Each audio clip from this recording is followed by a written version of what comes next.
दोस्तों एक बार फिर आपके समक्ष एक प्यारा सा कहानी लेकर के उपस्थित हूँ, जिस कहानी के माध्यम से हम लोग इंग्लिश पढ़ना सीखेंगे, साथ साथ इंग्लिश का हिंदी अनुवाद करना सीखेंगे और नए नए वर्ड मीनिंग भी सीखेंगे, जो हम लोग को क्या करेगा दोस्तों, इंग्लिश बोलने, पढ़ने और लिखने में सहायता करेगा दोस्तों।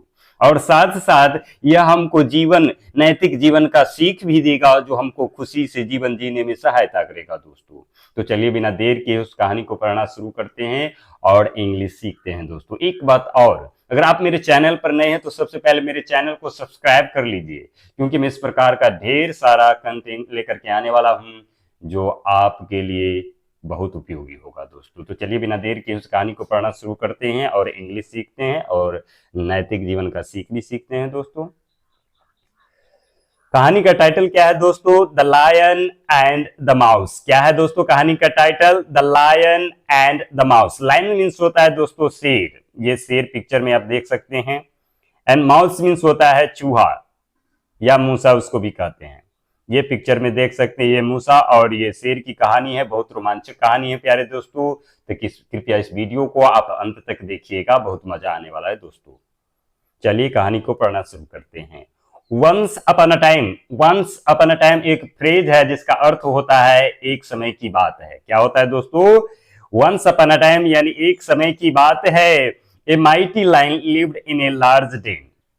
माइटी मीन्स होता है दोस्तों ताकतवर। क्या होता है? ताकतवर। एक ताकतवर लायन यानी कि शेर ए लार्ज डेन एक घने जंगल में रहता था। कहां रहता था दोस्तों? एक माइटी लायन यानी एक ताकतवर शेर एक घने जंगल में। लार्ज मीन्स होता है दोस्तों बड़ा, या डेन मीन्स होता है घना, डेंस मीन्स होता है घना। एक बड़े और घने जंगल में लिव्ड यानी रहता था दोस्तों। ज्यादातर कहानी का सेंटेंस जो होता है वह पास्ट में होता है, क्योंकि कहानी बीती हुई रहती है, इसीलिए बीती हुई कहानी को ज्यादातर पास्ट में ही बताया जाता है। इसीलिए यहाँ वर्ब का सेकेंड फॉर्म प्रयोग करके आपको पास्ट में बताया गया है। यह सेंटेंस जो है सिंपल पास्ट टेंस का है। In that same den lived a small mouse. In that same den, और उसी जंगल में। इन दैट सेम डेन का अर्थ क्या होगा दोस्तों? उसी जंगल में ये स्मॉल माउस एक छोटा सा चूहा लिव्ड रहता था। और उसी जंगल में क्या रहता था दोस्तों? ये एक छोटा सा चूहा भी रहता था। The den was enormous.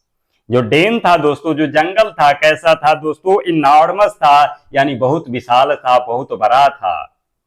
But it became dark and damp during the rainy season. लेकिन जो दोस्तों यह जो है रेनी सीजन यानी बारिश के मौसम में, बारिश के दौरान, रेनी सीजन यानी बारिश ड्यूरिंग के दौरान यह कैसा हो जाता था? इट बिकेम डार्क एंड डैम्प। यह जो है डार्क और नमी, अंधेरा और नमी जैसा जमीन यहाँ बन जाता था। कैसा बन जाता था वह जंगल दोस्तों? रेनी सीजन में, बारिश के सीजन में डार्क अंधेरा हो जाता था और नमीदार हो जाता था वह जंगल। वन डे, एक दिन, द लाइन वाज अस्लीप। एक दिन क्या हुआ दोस्तों? लाइन जो वाज क्या? स्लीप। स्लीप मैंने सोया हुआ था। लाइन क्या किया हुआ था दोस्तों? सोया हुआ था। मीनवाइल। मीनवाइल मीन्स होता है दोस्तों उसी दौरान। मीनवाइल मीन्स क्या होता है दोस्तों? उसी दौरान। The mouse was running around when he incidentally entered the Lions nostril. क्या हुआ दोस्तों? माउस यानी मूसा जो है रनिंग अराउंड, चारों तरफ दौड़ रहा था। राउंड मीन्स होता है दोस्तों चारों तरफ, चारों तरफ दौड़ रहा था। क्या कर रहा था? इधर उधर दौड़ रहा था। When he incidentally entered the Lions nostril. वह जब क्या हुआ दोस्तों? लाइन के नोस्ट्रिल, नथनी में अचानक से। वह जब अचानक से, इंसिडेंटली मीन्स होता है दोस्तों अचानक से, यानी कि शेर की नथनी में इंटर कर गया। क्या कर गया दोस्तों? प्रवेश कर गया अचानक से। वह नहीं जानता था कि यह शेर के नाक है। The line walk up. The line walk up and was furious. क्या हुआ दोस्तों? शेर जो है उठा। वॉक अप माने उठा, एंड वाज फ्यूरियस। फ्यूरियस माने दोस्तों क्रोधित। उठ करके क्या हो गया दोस्तों? क्रोधित हो गया था। He held the mouse and rolled. वह माउस को पकड़ लिया। हेल्ड मीन होल्ड यानी पकड़ना होता है, हेल्ड यानी पकड़ लिया, एंड रोल्ड और उस पर दहाड़ा, कस करके बोला, I will squeeze you to death. मैं तुम्हें क्या कर दूंगा? कुचल करके मार दूंगा। क्वीज मीन्स होता है, स्क्वीज मीन्स होता है दोस्तों कुचलना। कुचल करके क्या कर दूंगा? मार दूंगा। But the mouse pleaded with the lion to let him go because the lion might need his help someday. क्या हुआ दोस्तों, बट द माउस, लेकिन मूसा क्या किया दोस्तों, लाइन से क्या किया, प्लीडेड, प्रार्थना किया, लेट हिम गो, यानी कि दूसरा माउस जो है प्रार्थना किया कि उसे छोड़ दीजिए, लेट हिम गो, जाने दीजिए, क्योंकि the line might need his help someday, क्योंकि शेर को भी क्या होगा दोस्तों, एक दिन उसकी सहायता का जरूरत हो सकता है। यानी शेर को भी मूसा की सहायता एक दिन हो सकता है, यह कोई नहीं जानता है, इट माइट यानी हो सकता है। The line laughed but let him go, line को हंसी आ गया, क्या हुआ दोस्तों, लाइन जो हंसा, लेकिन क्या हुआ, बट लेट हिम गो, लेकिन उसको जाने दिया, कहा जाओ, हमको तुमसे क्या जरूरत पड़ेगा, लेकिन जाओ, छोड़ देते हैं, तुम ऐसे बात कहते हो तो। वन डे, एक दिन क्या हुआ दोस्तों, the lion was chasing a deer when he fell into a net set up by the hunter. क्या हुआ दोस्तों, एक दिन द लाइन जो है, यानी कि शेर क्या कर रहा था दोस्तों, एक डियर, डियर मीन्स होता है दोस्तों हरिन, एक हरिन को चेजिंग कर रहा था, यानी पीछा कर रहा था, क्या कर रहा था दोस्तों, पीछा कर रहा था शिकार करने के लिए। When he fell into a net set bye the Hunter, वह जो है, वह जब शिकारियों के द्वारा एक नेट जो सेट किया हुआ था, क्या किया, एक जाल सेट किया हुआ था, उसमें फेल इनटू, उसमें वह गिर गया। कौन गिर गया दोस्तों, शेर जो है शिकारी के द्वारा जाल बिछाया हुआ था, उस जाल में जाकर के फेल हो गया, यानी गिर गया।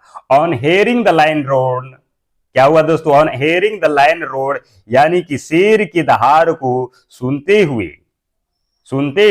पर या सुनते हुए the mouse run to the help the lion, क्या हुआ दोस्तों, माउस जो है उसके शेर की सहायता के लिए रन, दौड़ करके गया। And he bite the net and freed the lion, क्या किया दोस्तों, वह जो है नेट को क्या कर दिया, जाल को बाइट कर दिया, काट दिया, एंड फ्रीड द लाइन, और जो है लाइन को क्या कर दिया, स्वतंत्र कर दिया। The lion was grateful to the mouse, क्या हुआ दोस्तों, लाइन जो है शेर पर क्या, जो लाइन जो है क्या हुआ दोस्तों, चूहा पर ग्रेटफुल हुआ, क्या हुआ, आभार व्यक्त किया चूहा का, कि आप जो है मेरे जीवन को बचाएं, इसके लिए आपका मैं आभार व्यक्त करता हूं। इस कहानी का मोरल क्या है दोस्तों, बी काइंड टू एवरीवन, यानी प्रत्येक व्यक्ति पर, प्रत्येक जीव पर हम मनुष्य का कर्तव्य है, हम लोग शक्तिशाली हैं, तो हम लोग को सब पर क्या करना चाहिए, सबके लिए थैंकफुल होना चाहिए, किसी को सताना नहीं चाहिए, किसी को दुख नहीं देना चाहिए, किसी न किसी तरह से वो हमारे जीवन के लिए हेल्पफुल हो सकता है। You never know whose help you might need, आप कभी नहीं जानते हैं कि किसकी सहायता आपको कब हो जाए, माइट नीड यानी किसकी सहायता, जो किसकी सहायता आपको कब हो जाए, किसी की भी सहायता कभी भी आपको पड़ सकता है दोस्तों। तो आप नहीं सोचिएगा कि आपका कभी जरूरत नहीं होगा, कभी भी जरूरत किसी न किसी तरह से पड़ सकता है। आप अगर पड़ोसी हैं, कोई पड़ोसी को दुख मत दीजिए। Thanks for watching my dear English learner, thanks.